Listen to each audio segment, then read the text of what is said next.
అనగనగా ఒక ఊరు. ఆ ఊరు చుట్టూరా పెద్ద అడవి. ఆ ఊరిలో రామయ్య అనే రైతు ఉన్నాడు. ఆయనకి ఒక చిన్నారు కూతురు ఉంది. ఆ అమ్మాయి ఒంటి రంగు బంగారంలా ఉంది. తండ్రి సువర్ణ అని పిలిచేవాడు. సువర్ణకి చిన్నతనంలోనే తల్లి చనిపోయింది. రామయ్య రెండో పెళ్లి చేసుకున్నాడు. ఆమె పేరు మందర. సువర్ణని చూసి అసూయపడేది. మందరమ్మకి ఒక కూతురు పుట్టింది. ఆ పిల్ల పేరు ఆశ. ఆశకి బొమ్మలు తనకే కావాలి, మిఠాయి అంతా తనే తినాలి, గౌన్లు అన్నీ తనవే అనేది. పాపం సువర్ణ ఎంత పని చేసినా మందరమ్మ తిడుతూ కొడుతూ ఉండేది. చిరిగిన గౌన్లు ఇచ్చేది, సరిగ్గా అన్నం పెట్టేది కాదు.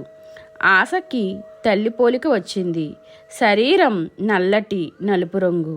ఇంటికి వచ్చిన అందరూ సువర్ణని చూసి బంగారు బొమ్మలా ఉందమ్మా అని మెచ్చుకుంటుంటే మందరమ్మ చూసి పళ్ళు నూరేది. మందరమ్మ అసూయ కోపంతో సువర్ణని ఎండలో పని చేయించేది. అలా ఎండలో పనిచేస్తే ఆమె శరీరం రంగు నల్లగా మారుతుందని మందరమ్మ సువర్ణకి అన్నం పెట్టేది కాదు. పనిచేసి అలసిపోయి పశువుల పాకలో కూర్చుంది. సువర్ణని చూసి చీమలు జట్టుగా వంట ఇంటిలోనికి వెళ్ళాయి. రొట్టె ముక్కలు తెచ్చి సువర్ణకి ఇచ్చి వెళ్ళిపోయేవి. పెంపుడు చిలక రివ్వున ఎగిరి వెళ్ళి జామకాయలు తెచ్చి సువర్ణ ఒడిలో పడేసేది. సువర్ణ అడవిలోకి వచ్చింది. వెంట కుక్కపిల్ల కూడా వచ్చింది. తోడుగా రామచిలక కూడా ఎగురుతూ వచ్చింది. సువర్ణకి అడవిలో నడిచి నడిచి ఆకలి వేసింది. దాహం వేసి అలసిపోయి మూర్ఛపోయింది. కుక్కపిల్ల పరిగెత్తుకు వెళ్ళి అడవిలో ఉండే అవ్వను తీసుకువచ్చింది. అవ్వ సువర్ణ ముఖం మీద నీళ్లు జల్లి లేపింది. అవ్వ సువర్ణతో తన ఇంట్లో పనిచేస్తే మంచి కానుక ఇస్తానని చెప్పింది. సువర్ణ పనిచేయసాగింది. సువర్ణ సోమరిపోతు కాదు. ప్రతి పని ఎంతో శ్రద్ధగా కష్టపడి చేస్తుంది. ఎవరితోనూ పోట్లాడదు. ఒకసారి అవ్వ అడవిలోకి వెళుతూ గది నిండా బంగారు నగలు పెట్టి తలుపు వేయకుండా వెళ్ళిపోయింది. సాయంత్రం అవ్వ తిరిగి వచ్చి నగలు చూసింది. అందులో ఒక్క నగ కూడా పోలేదు. మర్నాడు అవ్వ మళ్ళీ వంట ఇంటి నిండా రకరకాల మిఠాయిలు పెట్టి తలుపు తెరిచి వెళ్ళిపోయింది. సాయంత్రం వచ్చింది. ఒక్క మిఠాయి కూడా పోలేదు. సువర్ణ తనకి ఇచ్చిన రొట్టె ముక్కను మాత్రమే తిని ఊరుకుంది. ఇంటికి తిరిగి వచ్చేసరికి అన్నీ అలాగే ఉన్నాయి. సువర్ణ చినిగిన గౌనుతో ఉన్న ఒక గౌను కూడా దొంగతనం చెయ్యలేదు. అవ్వకి చాలా ఆనందం కలిగింది. పరుల సొమ్ముకి ఆశపడని వారే ఇతరులకు చాలా మేలు చేస్తారు. మన సువర్ణ కూడా అలాంటి మంచి మనిషి.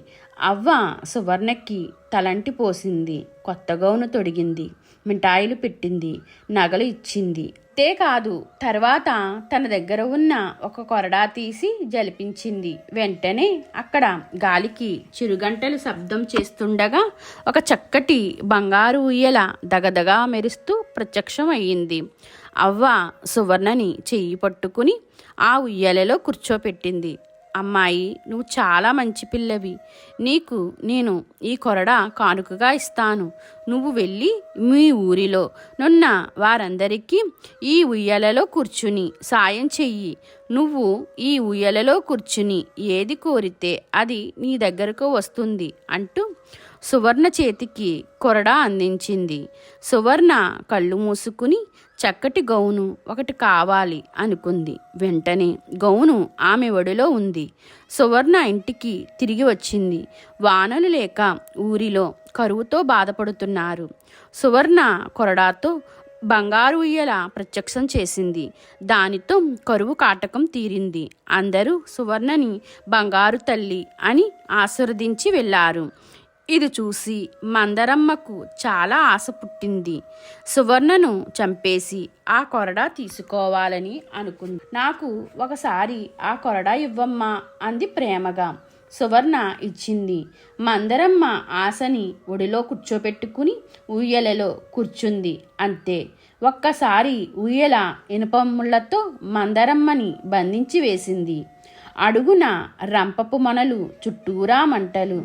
ఆమె అందులో కాలిపోయింది. అమ్మాయి, ఈ బంగారు ఊయల మంచి వాళ్ళ కోసమే, చెడ్డవాళ్ళు ఇందులో కూర్చుంటే వారికి ఇదే శాస్తి అని చెప్పి మాయమైంది. ఇది చూసి ఆ ఊరిలో అందరూ చెడ్డబుద్ధులు మానేసి మంచి నడవడికతో నడుచుకున్నారు. మీకు ఇలాంటి కథలు కావాలంటే లైక్ చేయండి, షేర్ చేయండి, నా ఛానల్ని సబ్స్క్రైబ్ చేసుకోండి.